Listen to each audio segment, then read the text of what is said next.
Welcome to Sports Connection. I'm Darrin Joins, Williamson County Schools Athletic Director. Tate Mathews, welcome back after a summer off. We're back for Sports Connection. 1st August, back for Sports Connection. That means games coming this month. Can't wait. It's exciting. It's going to be a lot of fun. Tate, let's talk maybe some of our top stories, not only for the year, but recent happenings. We'll start off with a pretty special day last week. Football Media Day. It was back after a sabbatical for a year, which for obvious reasons. It was July 28th at Mathews. Did a great job, DP, getting that thing scheduled for us. Zach and the crew at Mathews taking care of us. We had a coach and 2 representatives from each team, and a special shout out to the folks at WCTV, and in particular, Mr. Lance West, who helped us with our live stream feed for those who couldn't make it.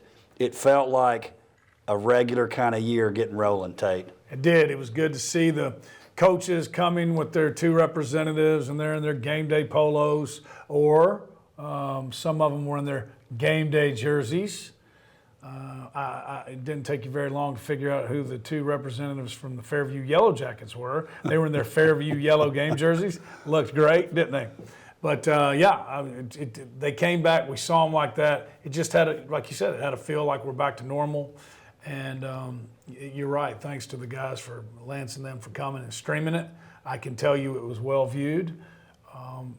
Judging by the text messages we received, there were many coaches from other counties watching. I had a few of the private school coaches. Oh. So, and what they were texting, there's no way they would know that unless they were watching it live. So, I kind of, I think that tells you. There was a lot of interest in Media Day. And let's don't underestimate Beetlejuice 28, Yes. who was watching. Then also our friends out at Gallatin. I know they were watching, trying to keep up with WCS. They were watching, and, it's one of those, it's kind of like a guilty pleasure, right? Like, I'm sure there's some of us out there that might, occasionally with their wives watch Real Housewives of Beverly Hills. They'd never admit it, right? That's that's kind of how the folks up at Troop 123 in Gallatin are when they watch us in the private schools. And you got to love Beetlejuice 28 because he always texts or DMs us with a great question, and he didn't disappoint this time either. That is very well said, Tate. Yeah. Hey, let's talk some changes in classification. Again, some of this stuff we mentioned at the end of last year, but this is a refresher for those that are big fans of the show. Special shout out to the 4Cs. I know they're out watching, and they also were there for Media Day. We certainly appreciate them. Got to meet the Plowmans also that night and some other parents. So it's always great to talk to those who give us the time to watch this show, Tate. No doubt. And shout out to the district athletic director. The venue that you chose up on the patio of Mathews, I thought was a great venue. I think you're probably going to keep it there. I think you were happy with it. It was a great setting, and it was just a great night. And the OTL group, which we'll be talking about more throughout the year. We have 4 students from across the district who are working in a work-based learning atmosphere, helping with different things that are going on with WCS athletics. And also we've got a pretty special relationship starting up with the Titans that we're excited about. I know Dr. Qualls with CCTE, he's a part of that program too. So they were there as well doing some great work for the district. Yeah, they were. And let's make sure, I know it's time to move on, but the media was very well represented. And I thought that was one. I think it's a tip of the cap to this district and this sports conference, but also, all the guys that it really matters to, they were there. Pulliam was there, Kreger was there, Joe was there, the 615 Preps. So I thought the Dash Man, Dash 2 Sports was there. I thought they came, had great questions, and it felt like a college media day. I'm always surprised too when you look around at the other districts. This is one where it should be often imitated, never duplicated. It's not even imitated at this point. So we're glad to, man the ship, so to speak, and be the district doing that type of thing. And I know the media really appreciates it, and we appreciate them too. Yeah, and I appreciate them coming. And there were all kinds of special guest appearances. Dr. Qualls was there. Garth and the boys were there. Derby Jones was there. DP was there. It was well attended. It was fun. Hey, let's talk some changes in classification. And for those who are out there watching, this is the football preview. We'll look at the other fall sports here in the weeks to come, but we'll start with changes in classification. In football, this is not new news, old news, but I think it's important to talk about it. Without question now, I think it was anyway, the best league in the state. It's an all WCS league, Region 7, 6A, Brentwood, Centennial, Franklin, Indy, Ravenwood, Summit. Dixon, which has been an automatic win for every WCS team for a couple years, they're out. They're glad. I'm glad. In comes state champion from 5A, Summit. I know the rest of the league might not be as excited as me, but boy, that makes the league really, really special. Well, it's kind of, I'm not trying to be corny here, it's kind of like bringing Oklahoma or Texas into the SEC. It was already the best region in the state by far. And now you think we need to get Bradley Cooper and the boys out and make our own little video? I think it would be fantastic. I think we could do it. Question is Coach Coleman Sark or is he Lincoln Riley? It's fantastic. But as if it wasn't tough enough, now we're going to bring in the defending 5A state champs. And the thing we talked about at Media Day is it was already all these guys are, you think about how tough the region is, but you forget about that non-region schedule. Golly, when you look at, all you got to do is you start off and you look at Brentwood and you go, they got the toughest non-region schedule. Then you look at Independence, maybe it's Independence. You get to and the same things happen with Summit. Now their region schedules, they couldn't get games. Right. You have a good team, which everybody wants, and then nobody will play. That's right. So, it was already the best. Now it's even tougher. Again, just at the end of the day, boil it down to this. Brentwood, Centennial, Franklin, Independence, Ravenwood, Summit. They'll win more non-region games than they'll lose. 2 of those people are going home at the end of the regular season. It's absolutely nuts. Region 6 3A, again, Fairview still expected to be one of the dominant programs. And then another move that I'm really excited about, Nolensville moving up to join Page in Region 6 5A. I know Page is probably excited that Summit is out, Shelbyville is out. I think you're going to see, as long as this is the classification, those 2 are going to be the powers in Region 6 5A. Yeah, I agree. And you're right, they wanted both of them. Not wanted, but it made the region easier for Page with those 2 out. Plus, those were long. Well, Shelbyville, that's not the easiest trip in the world. Now you got a region opponent, an in-county opponent that's 8 minutes down the road. So that's a nice one to have. Either way they come. And I think you're right. How's Nolensville going to handle going up to 5A? I think they're going to handle it just fine. I talked to Coach Derrick about it this weekend. Everybody's talking about the tougher region opponents. Well, let me tell you something. If you weren't a Nolensville fan, maybe you didn't pay attention, but they've been in there with Tullahoma and Marshall County. I assure you, Tullahoma and Marshall County can play with Lincoln County and Franklin County. You know what I'm saying? I think Nolensville's excited about it, and I think you're right. Nolensville and Page, don't be surprised if it doesn't come down to those 2. And they play late in the season. Yeah, which I always like. Which will be fun. Let's talk COVID-19 policy. Obviously, we're looking more like a traditional year. It's full stadium starting the season.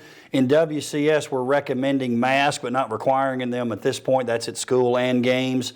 That's consistent with the other schools in Middle Tennessee. TSSAA the same, but we have to be prepared to be flexible. It could change. Hey, this is something that changes all the time. For those out there who are big fans and want to be in the stadiums, we want you there.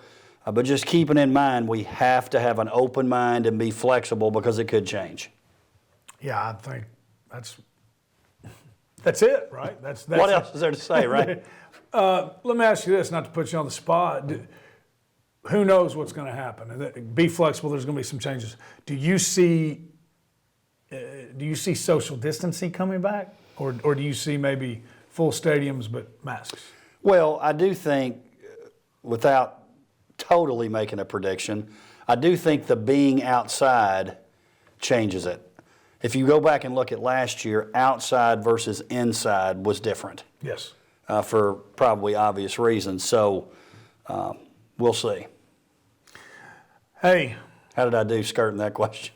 Well, you don't know, right? Right, don't know. Hey, what was it? A month before the Olympics, they thought people were gonna have fans, right? So I mean, yeah, I get it. Yeah, it's gonna be tough. We talked about it. I went to the airport and flew. I don't care. I think you're entitled to your deal, but to fly, you have to wear a mask. Well, if you know that going forward, then wear the mask or don't fly. Right. Well, and I'm glad you brought that up. I think we would both agree on this. There's a lot of things out there. It becomes a political issue. Respect other people. That's right. Right? Be a good human. Follow that rule, and it's pretty solid. Our good friend Barry Wertman. We got one rule in this program: be a good guy. What does that mean? Don't be a bull guy. Does he follow that himself? Sounds good though. He's one of those motivational tweeters, and anyways. He's a great. How those guys are. Hey, let's talk. But you're right. Just be good to people, man. Be respectful of people. Be respectful. It's not that hard.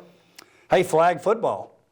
It'll be huge. Hey, we've got that thing going, and we're pretty excited about that. With TSSAA and the Tennessee Titans, we are the pilot district for the state of Tennessee. And then this past weekend, had the chance to have some of the young ladies out for a Titans practice. We appreciate President Burke Nihill, Josh Corey, and the crew there with the Titans inviting us out. We got a group together that actually went out to practice this past week. And here's what's exciting. I'm getting some direct messages and emails, and how do I get invited to that? So it's coming. It's coming. More information to come within the next month. Yeah, and for those that are wondering, how involved are the Titans really going to be in this? I don't know if they were the same young ladies or not, but this is the second time that they've had you and some young ladies from WCS representatives out to their facility. Twice. Yeah, it's a big deal. I think they're pretty serious about this. And if I'm not mistaken, with the NFL, that was the one day that they allowed that to happen. They're pretty serious with their COVID protocols, and that was going to be the day that they were going to have some other people out there. So it was nice to be a part of that. Very cool. Hey, let's talk some football from 2020 as we get into this preview, so to speak. Region champions. It's been 3 traditionally, but Fairview comes up short, finishes second in their region last year. But Brentwood, Summit both win the region. 8 of 9 teams make the playoffs. 6 win a first-round game at least. And then you start knocking each other off, right? State semifinalist Nolensville for the second straight year. State runner-up Brentwood in 6A, which I think a lot of people were surprised, but obviously Coach Crawford did a great job, great Brentwood program. State championship at Summit in 5A. Mr. Football semifinalist, I thought should have been a finalist. Yes. Jackson Campbell from Independence. And then Mr. Football finalist, Destin Wade from Summit, Jake Brenningstool, Ravenwood. Again, I know I'm biased, but come on, Destin Wade has to win the 5A Mr. Football. And he was probably a victim of they didn't play as many games. And when they did play, they were like boat racing people. That's right. And so he was out of the game. Is that the first boat race mention of the 2021? Maybe it is. I like it. So, where's the hat? Anyway. Get the hat. No, you're right. 1, they didn't play as many games. 2, he came out. There were a lot of fourth quarters he didn't play. There were some third quarters he didn't play. And that's the thing that bothers me about that thing. We've got he'll remain anonymous, but and it's not TK. That's not who I'm talking about. We've got a very close friend that's on the committee, and it's too much, right? So you've got guys from East Tennessee voting on this thing. They don't know anything about Destin Wade, and vice versa, And so they're looking at stats. Well, that's not what that's supposed to be about. I think they ought to dig a little deeper. And you're right. I mean, how do you not go with that guy? Whatever. He's got the gold ball. I'm pretty sure he was the Blue Cross Bowl MVP, I would think. But yeah, that's a flawed process. Those guys are volunteering their time. They come in one day, a little bit early for a few hours. So, but it was all looking at stats. Oh, well, this guy had to be better than him. And the young man, I think it was Prince Colley. I mean, he is a great player, but he wasn't better than Mr. Wade. No, whatever. No, let's talk coaching changes. 3 of our 9 schools in WCS with the change. Clint Finch replaces Ron Crawford. Again, it's a replacement, but Coach Finch has been around the block, certainly there at Brentwood. Alex Melton moves over from defensive coordinator at Summit to head coach, replacing Donnie Webb at Franklin.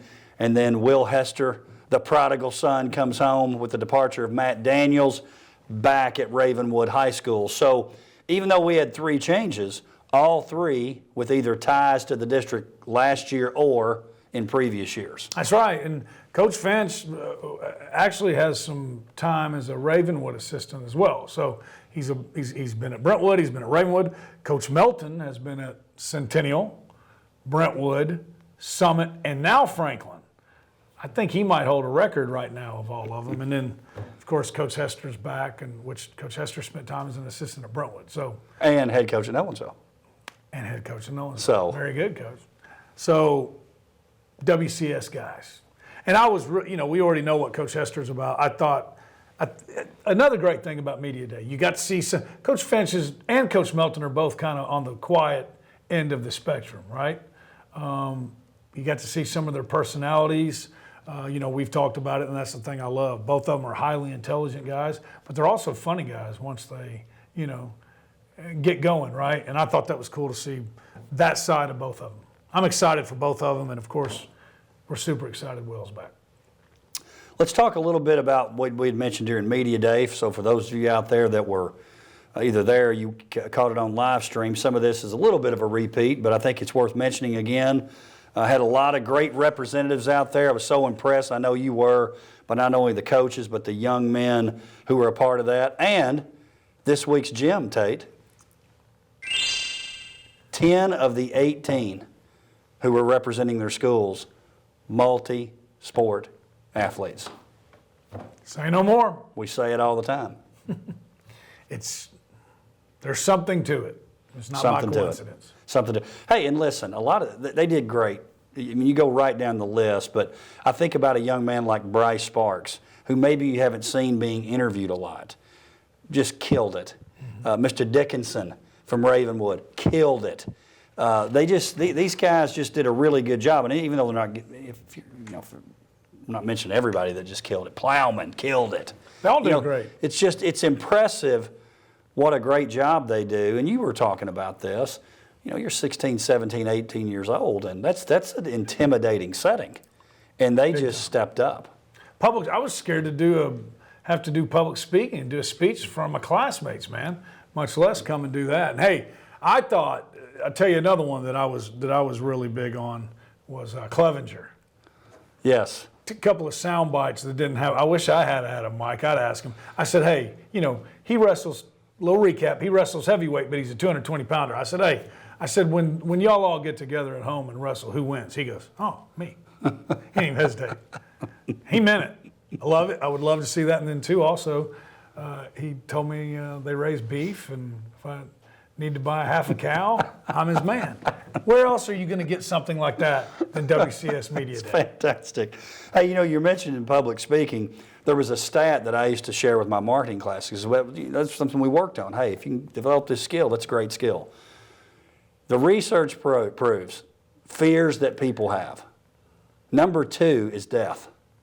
Number one is public. Now, it's probably because it's on your mind more, right? Public speaking. So I used to say that based on that, you would rather be the guest of honor instead of the guy giving the eulogy. I'm picking the eulogy, man. You have no problem. I'm going eulogy on this one.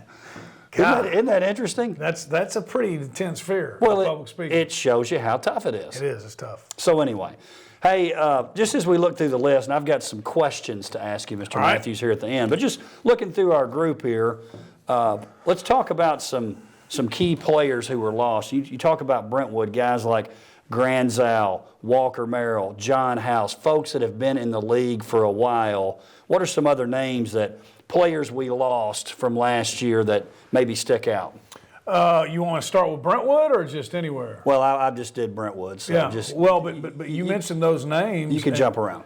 No, hey, you mentioned House, SEC, Walker Merrill, SEC, Cade Granzow, SEC baseball. I don't know that's the biggest shoe. Spencer Rich and what he did on defense. I don't know. Heck, that's going to be tough to fill that guy. You know what I'm saying?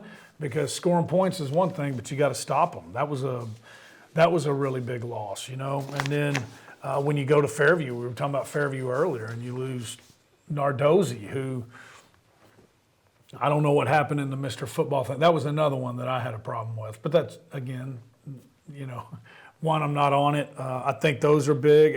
And we talked about this at Media Day. Riley Bennett, he's not, when you compare stats and the likes from last year, he might not even be on the paper. But you talk about winning and leadership, man, those are really big shoes to fill. Jackson Campbell, I was talking to some of the Indy guys, and you think of all the great quarterbacks they've had. He was different, but I don't know that anybody had a season, an individual season, quite like Jackson Campbell did. I know, before Dr. Qualls brings out the firing squad. Andrew, I'm not saying it was better than Andrew Bunch's season. It was, but in some ways it was, And so, anyways, replacing his shoes. What about that group from Franklin? Talk about that senior class last year. Yeah, man. Connor Bevan, Jason Amsler, Mason Jones, Taylor Spirito. Yes, great group. Well, you couldn't talk about Franklin last year, and you couldn't ask Coach Webb about anything without Taylor Spirito coming up, right? The guy who does everything, just like you would on the basketball team. Hey, he guards their best player every time. He was the same way on defense for the Admirals. And then, quietly, Connor Bevan led the Mid-State in passing. Was he 3,000 yards? I think he was, wasn't he? Impressive. And he loses his top target, Jason Amsler, going to Stanford. So, yeah, man, I mean, it's just over and over. And then you look at Ravenwood, Mr. Football semifinalist, a guy who is at Clemson. How often does Clemson come over here and get, you go to Alabama, Clemson, and I guess Ohio State right now, that's special. And, of course, Colson going to Michigan. Two Power Fives. And maybe could have gotten one of those if he had sat around long enough. So, yeah, that's the cool thing about here is you lose a lot of really good players. Ryder Gallardi at Nolensville, 3-year starter, 2 semifinalist appearances, and if they're not going up, Elizabethton was the unquestioned favorite in 4A the last 2 years. I'm not so sure. I would have loved to have seen Elizabethton in Summit instead of Summit Oak Ridge. That's how good Elizabethton is. So, yeah. But that's the cool thing about here. We do this every year. Oh, my gosh, we lost all these guys. How are we going to replace them? But that's the great thing about WCS. We've got guys ready to fill the shoes. Well, and let's talk about some of those returning players. Let's start off with Brentwood, Jake Brock, Aaron Walton, a couple of multi-sport athletes there who've done a great job for them. Davis White will be stepping up to play quarterback. He did a great job last year when he had to fill in. So Brentwood lost some people, lost the head coach, but Brentwood's Brentwood, right? No doubt about it. And to tell you about Davis White, said this at Media Day, and what a fan of Cade Granzell's I was, On our version of our old Mid-State team, I picked him as the quarterback. But if you want to talk about throwing the ball, and you saw a little bit of it, what was that, Cane Ridge in the playoffs? Davis White throws the ball better.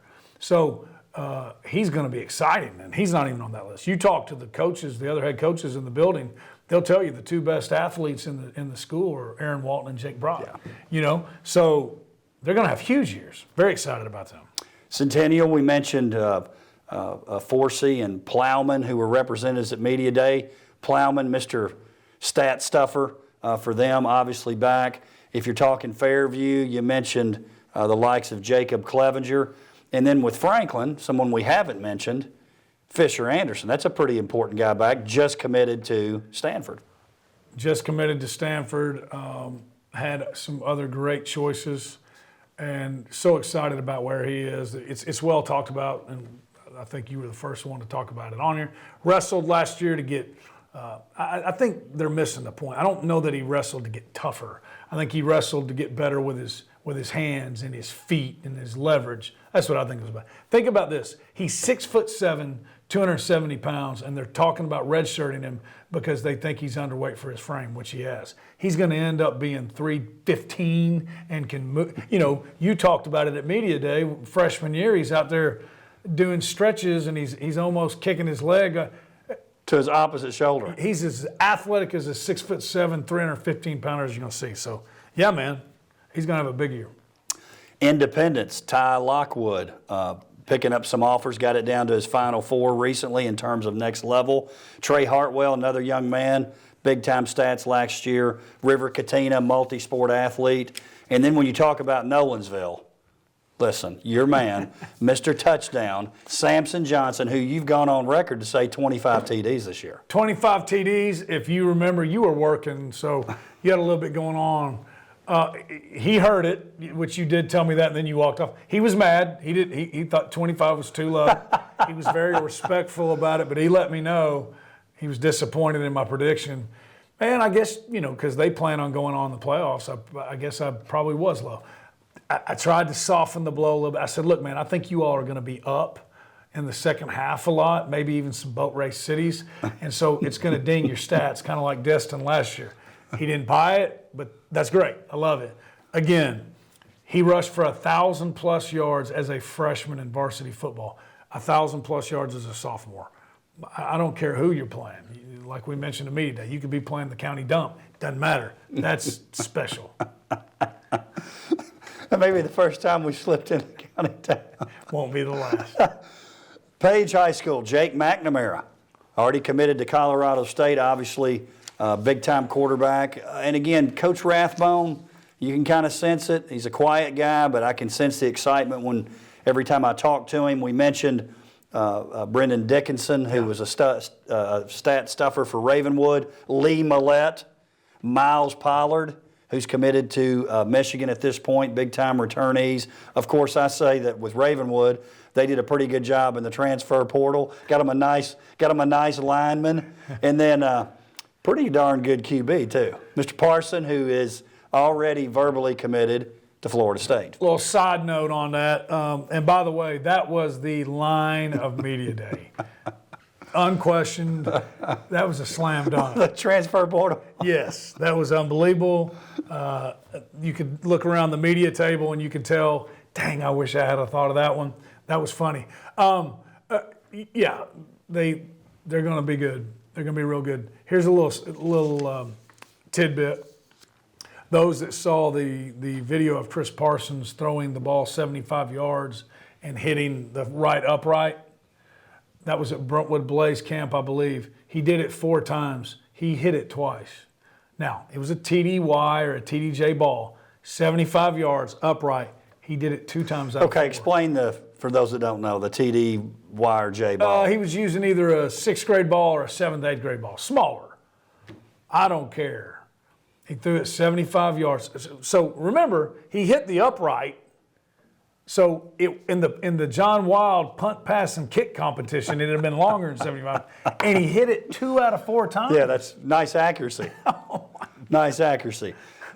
Finishing up with Summit, obviously Destin and Keaton Wade, Brady Pierce returning, and this is something that you mentioned, 4 starters on the O-line returning. 4 starters off the O-line returning. The 5th played a lot, so it's not like he's a rookie. You can't put a price tag on that. And I know the Wade twins talk about him a lot. He's their boy. He's their guy. But it's true. A high school football game? Hey, man, I'll take Brady Pierce any day of the week on either side of the ball. Great competitor. Yep. All right, this will be like rapid fire. Tate, right. You ready? Yeah. Am I predicting, or we're just? Yes, I'm rapid fire questions for you. So you're going to get me in trouble early on. Fairview, they Yes. won the region 4 straight years. It got snapped last year. Also, they've lost in the first round of the playoffs 2 consecutive years. Do they get back to the region title and back to at least the second round? That's 2 questions. Yes and yes. Okay, great. Rapid fire again. No. We'll just Yes and yes. Page and Nolensville. Who comes out on top in Region 6-5? And we can change this later. It's just as of today. As of today, I think it comes down to them, and I go with Nolensville. Brentwood, 3 straight region championships. Do they win number 4? No, but every time I say that, they win it. So you're welcome, Brentwood. Now, this one's not really a yes or no, but Summit, how does that move up look for them? I think they're going to be really good. They're going to go a long way in the playoffs. I think they're one of the best teams in the state, but I think it's a heck of a lot tougher move than some are thinking. Top story to watch in 2021, Tate. Summit moving up to a region in the 6A region in 11 AAA. There's a bunch of them, but yeah. And biggest surprise team in WCS in 2021? For me, I just kind of gave it away. My answer would be Nolensville, because I think they're going to come in and win the 5A region. And I don't think a lot of people think they're going to do that. You want me to return the favor or? Well, listen, I'm feeling. Who are you feeling? I'm feeling Centennial with the chance to make the playoffs. I like it. I think they're going to be in with the shot. They had a young team last year. Centennial with a shot making the playoffs, which, listen, you can finish 5th and be really good. Really good. And here's the thing I like. I think they've got the easiest of the non-region schedule. What does that mean? They could be the least beat up towards the end. And confidence. Confidence. Winning builds confidence. It's amazing what winning will do for It does. Tate, last thing for this week, and I'm very excited about it. The return of game day, and we're here to announce it right here. Game day location for game 1. We're going back to the Battle of 840 where it all started. We're going Fairview at Page. Let me tell you something. It's going to be awesome. I cannot wait. The very first game day was Fairview Page. It was actually at Fairview. And then the next year, it was at the first game of the year at Page. I will say this. Dr. Jones brought it, put him on alert. Dr. Hill. She's fired up, by the way. I know, but hey, I know she's fired up, and I know she can do it. She better bring it, because I don't know if there's ever been a game day principal that brought it like Dr. Pantal. I mean, he was prepared, baby. Well, we'll make sure she knows. Listen, she came to me a week or two ago and just said, are we getting a game day? I said, we'll see. Well, Dr. Hill, we're coming. So, are we going to go the traditional battles again, or is it? Could there be a curveball this year? Well, there could be a curveball or two. If you take a look at when the battles take place, there's some other games that are pretty hot games. So we'll see. Kind of like the folks at ESPN. I like it. I like it. So we'll see. Hey, let's see what the Page Patriots and the Fairview Yellow Jackets got. They need to. They can set the tone for the year. They need to set the tone. I know we're going to be ready. We'll be ready. Think there'll be a T-shirt cannon there? Absolutely. I can't wait. With some great new T-shirts, by the way. That's right. Get there early. Get there early. Tate, appreciate you being here, as always. I'm excited to be back. Thank you for joining us for Sports Connection. We'll see you next time.